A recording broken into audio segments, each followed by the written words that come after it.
In Focus is powered in part by Delta Dental of Colorado, improving the oral health of the communities we serve. deltadentalco.com.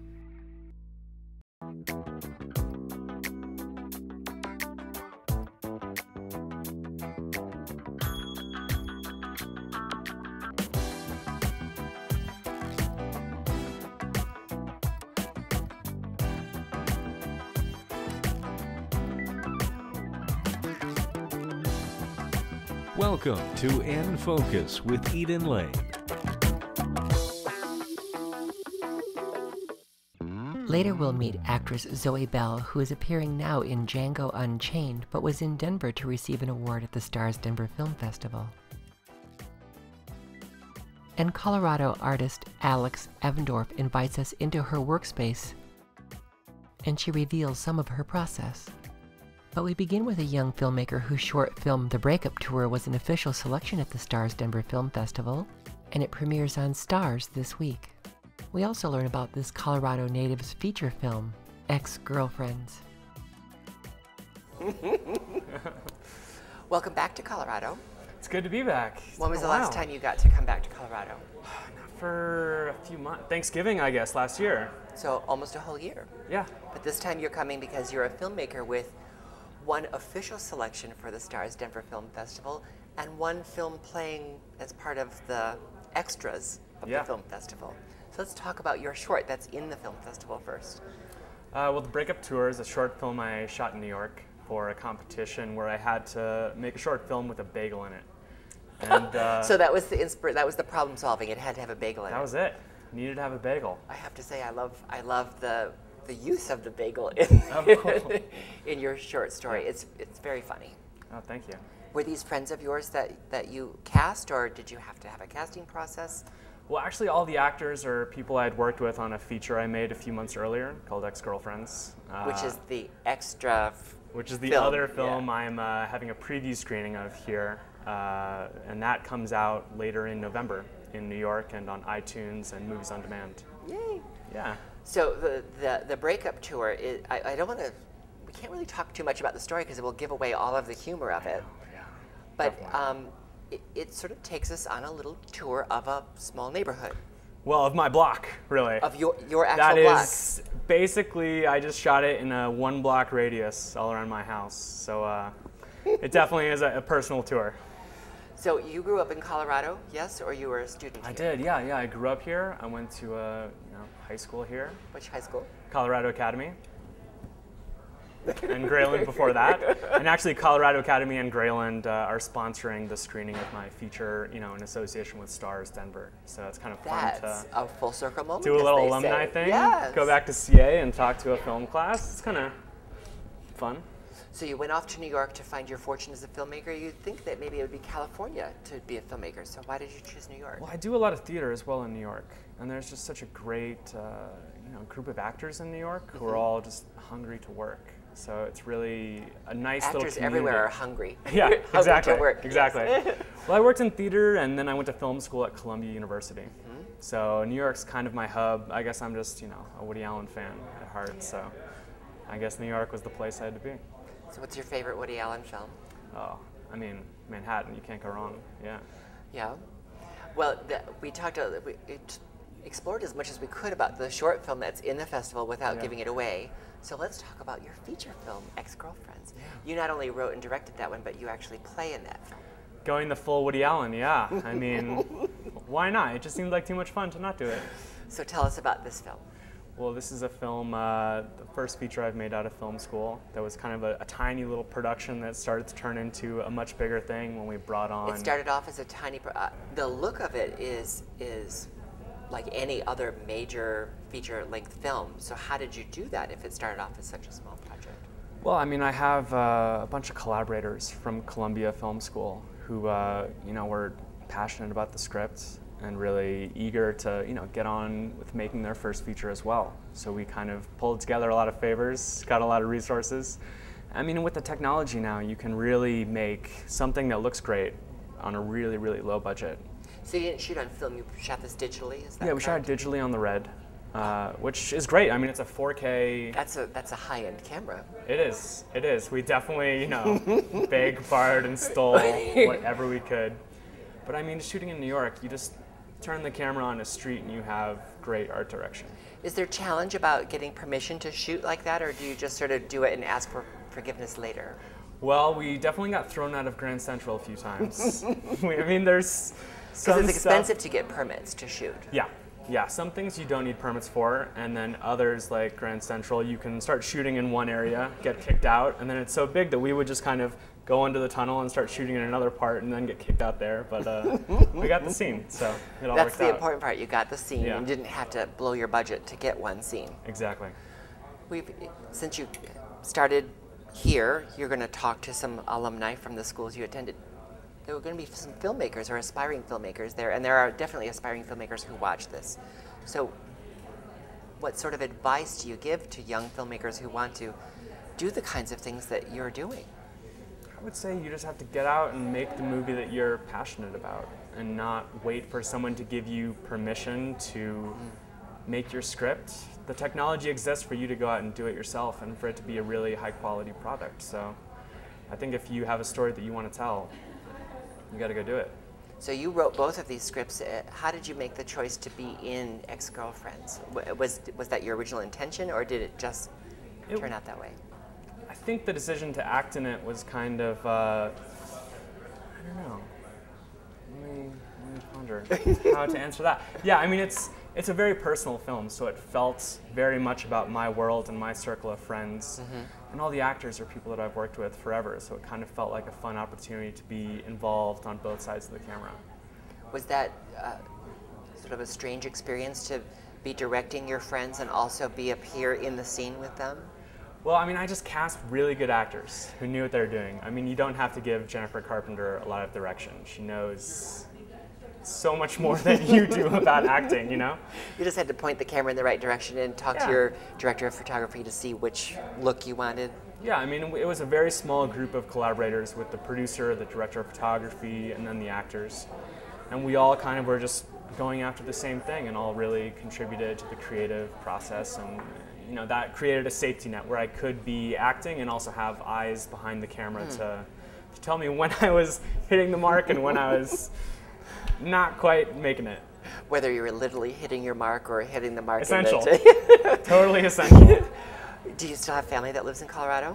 Yeah, my parents still live here, and my sister, who's about to have her first baby. Oh, so I'm excited to be here for that. I'm going to be an uncle. And you're coming home with two really high-end looking projects for a major film festival. What does that feel like? It's great. I mean, it's great to come back to my hometown and just, you know, have some films to share with my community and, you know, the people I grew up with and Denver in general. We know for sure we're going to get to see the short again in January. Sure, yeah. The short was made for this competition called Trop Fest that was sponsored by Stars. So in January, you can see the breakup tour on Stars. That's great. Well, congratulations on the accomplishment of having two films, both a feature and a short, playing here in your hometown, as it were. Thanks so much for making time to talk to me. Thanks for having me. His feature Ex-Girlfriends is available on iTunes and on demand. Here's a preview. When you see her at the party, you're not sure it's her at first. If it is her, then she's changed her hair. That's for sure. I hate that, man. I can't stand running into exes. All right, well, we'll catch up later, man. What are you doing here? You went out with her and it didn't work out. Well, I was a different person then. Uh-huh. I was a little immature. And now? I'm very mature. It's always dangerous to become friends with ex-girlfriends. They know too much, and they're not afraid to be brutally honest. We should catch up sometime. Yeah. I've been in this on-again, off-again thing with this guy, and... So are you on again or off again? On again. Oh. What's going on? Why are you asking me about Tom? Tom is going out with this other girl, Laura. What? Laura. Wait. I'm the one that's getting cheated on here. When do I get some sympathy? I didn't even know you were still going out with this guy. I'm trying to. Well, there are different gradations of going out. There's hooking up, which is just straight up boning. And then there's seeing someone, which is boning with some implied exclusivity, although it's not legally binding. You said boning, right? Boning. Well, what if the lie you're telling is actually helping people? What the hell are you talking about? The noble lie. Look what you did. You scared away the girl. She's beautiful. She is hot, yes. Think I'll ever find real love? Yes.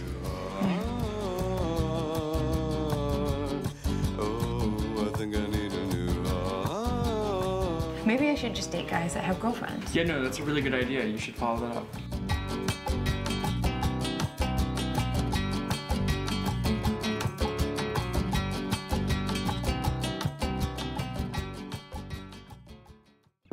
Now we meet Zoe Bell just before she received the Rising Star Award at the Stars Denver Film Festival. Done.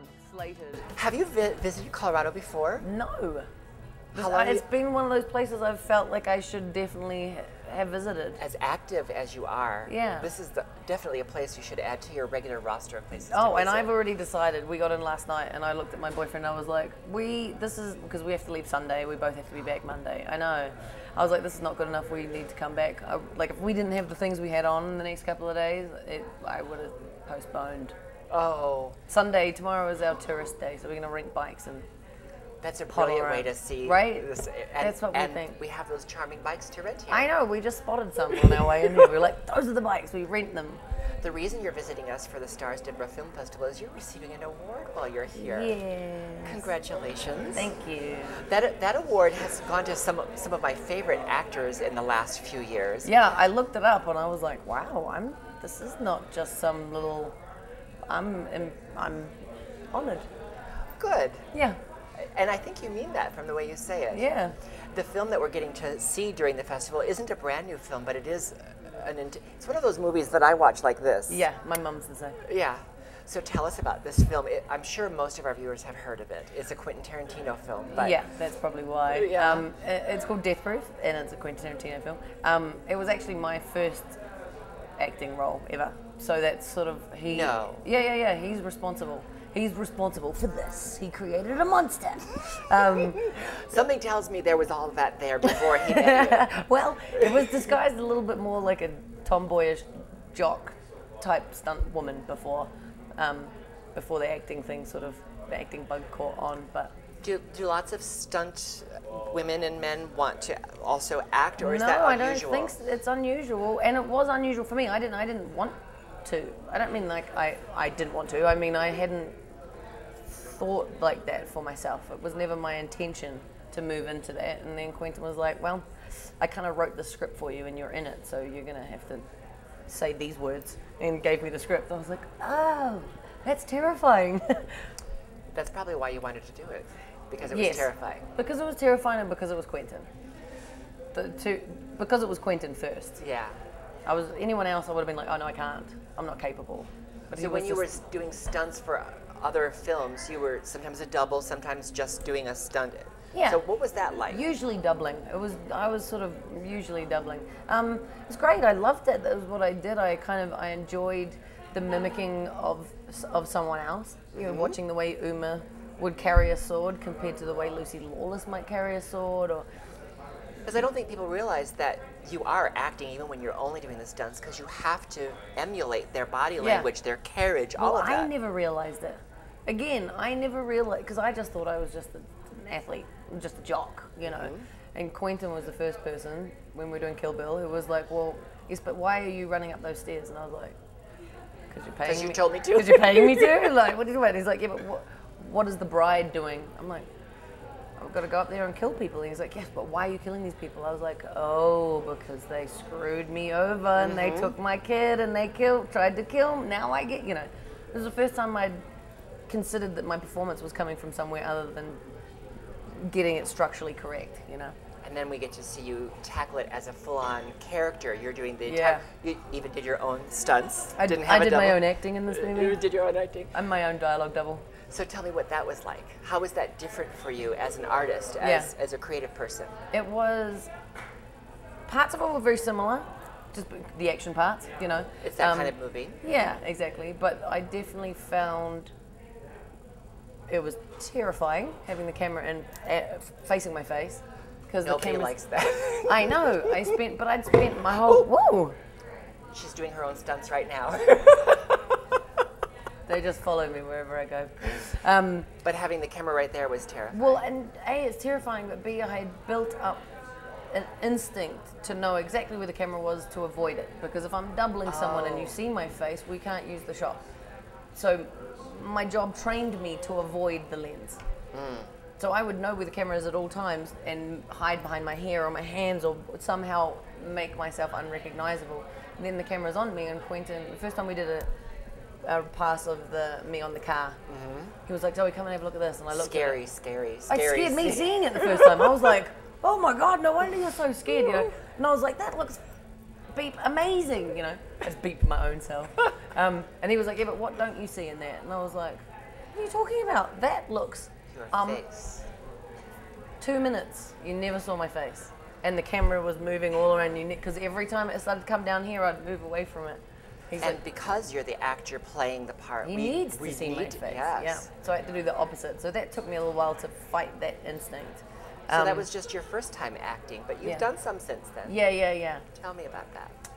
It's definitely got easier for me to find the camera in reverse, as in allow myself in front of it. And every time I do, it's the same with most of the stuff for me. Working on set, I learn so much more than being tutorialized through it any other way, you know. Like acting classes I've done heaps of, basically just to get myself relaxed enough that I can give a performance, because it was so hard. I mean, that's the thing, you know, as a stunt woman, you never saw me emotional, you never saw me sad, you never saw me scared, you never saw me sexual.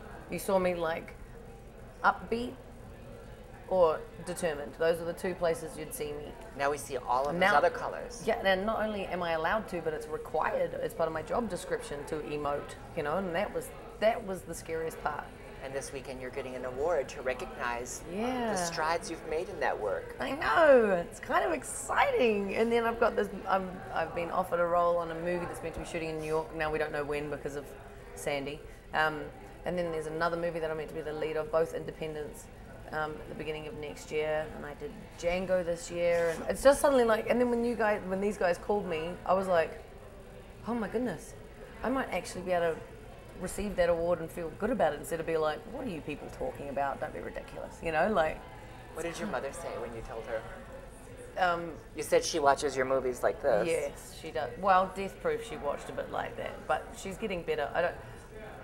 She's pretty excited. I mean, she's, you know, I tend to be a bit like, that's awesome and I'm honored, and I don't want to put too much weight into it for my own, in case it all goes away or something, you know, like you work in this business long enough, you get used to things being like, it's going to be this, and this is going to happen, and this is going to happen, and you're going to be, and this is going to be, and that's going to be, and then it just doesn't.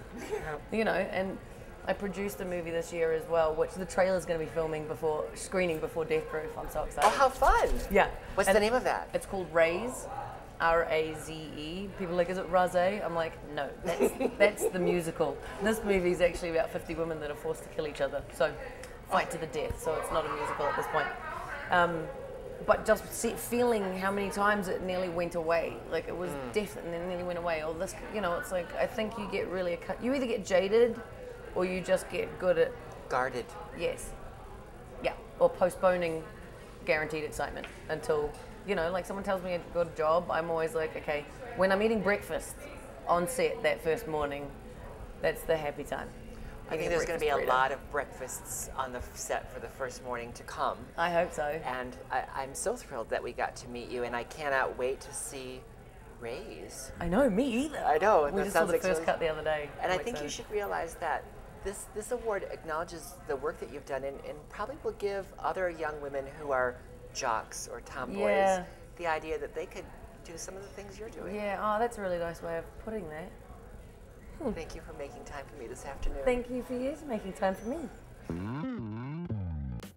You can find the charming Zoe Bell in Quentin Tarantino's latest release, Django Unchained, in theaters now.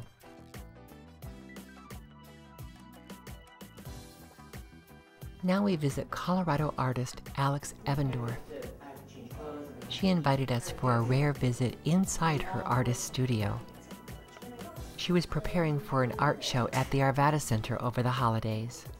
We learned about her approach to the work and her passion for color.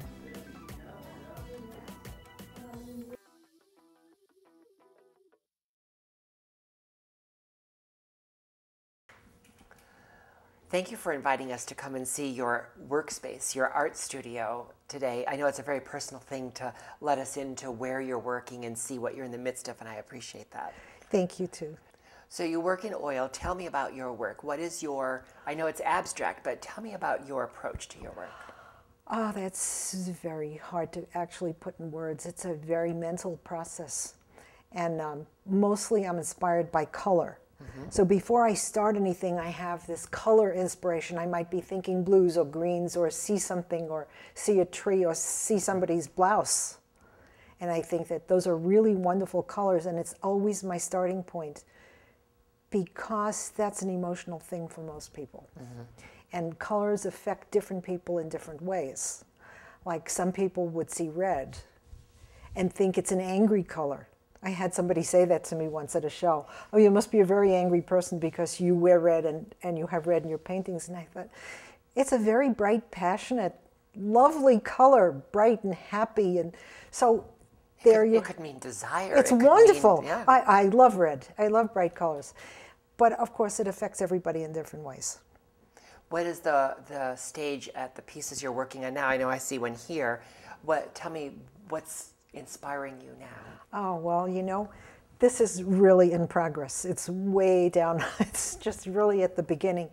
And it is a process, and I know that sounds trite, but I keep working on it. And since it's an abstraction, most people, when they look at the finished product, try to see, or their eye wants to see an object in it. So people will look at that and say... Just like looking at clouds as a child. Yes, yes, exactly.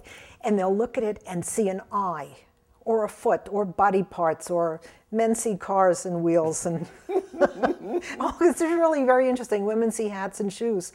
So while I'm painting, if I see anything, I remove it. Oh. I tend to put eyes in for some reason, or something that looks like an eye.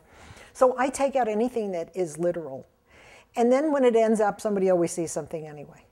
Because your work is that sort of emotional process for you, connected to the color, and you do eliminate things that are literal, how do you know when you're completed? This is the standard problem for artists. How do you know when you're done? Because at some point it really is perfect, but the artist really never knows. And so we keep plunging ahead, and every day I'll come in and say, well, I'm going to change that line. Well, I'm going to change that color. And then I'm going to turn it upside down and change that line. And you keep going until you spoil it. So you have to throw it away. So the thing is that you really have to hire somebody to come in and just kill you when it's done. Because it's the only way I'll stop touching it. It's kind of like creating any other work of art.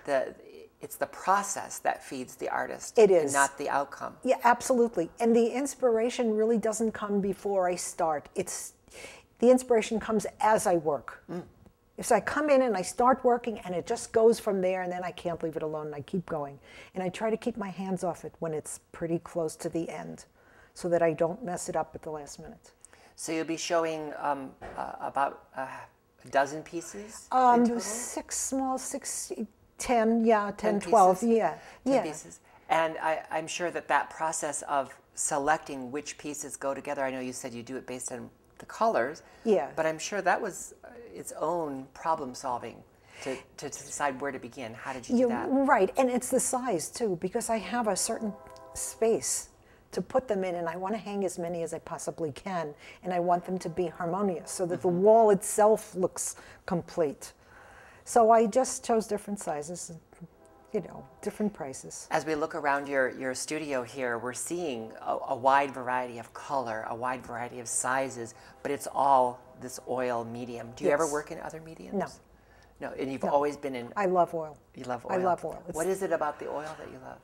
It has a consistency that's, when you mix it right, it's very buttery and soft, and it blends, and it has depth, as opposed to paint, which like acrylic. I don't care for acrylic. It's a plastic paint. And this is mineral colors. And it makes the most beautiful colors when you mix them. And of course, it's the most toxic and the dirtiest. And you ruin your clothes. And it smells. And I generally have an exhaust fan on. But this space that you have, you've been in the space for 5 years, 5 years, yeah. So that you're able to separate your work from other aspects of your life by having a space like this. Yeah. Not every artist is blessed enough to have this kind of setup. I'm lucky. I'm really, really lucky. And I generally come here with my dog and my music, and it's great. Do you have guests come in very often? Do they come in to see? I know you have a front room where we can see some of your work. No, not really. I mean, I have friends who come, you know, or if I have a private buyer who wants to come and see everything that I have. But otherwise, I deal nationally with art brokers. And of course, they come and choose. So for now, this is a perfect time to get familiar with some of your work by seeing 10 pieces or so at the Arvada Center in the Fine Art Show. Yes. Well, I'm so glad you invited us to come and see your workspace and some of your work, and I can't wait to see your installation at the Arvada Center. Oh, thank you. Thank you. I think it'll look good. More information about her work and next showings is available on her webpage, alixevendorff.com. It's been a privilege and a responsibility to cover Colorado's vibrant and diverse creative community. We look forward to bringing you more in 2013. And as a completely independent production, we depend on sponsors and support from viewers like you to do so. Information is available on our website at infocustv.org. And we want to start the year with a very special thank you to all who joined us on our year-end funding campaign.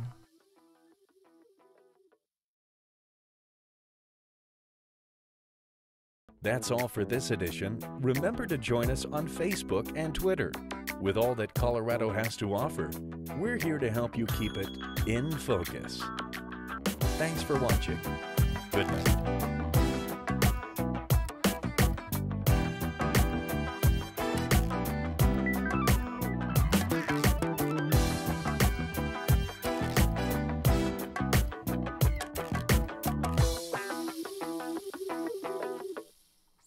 Snugglebug.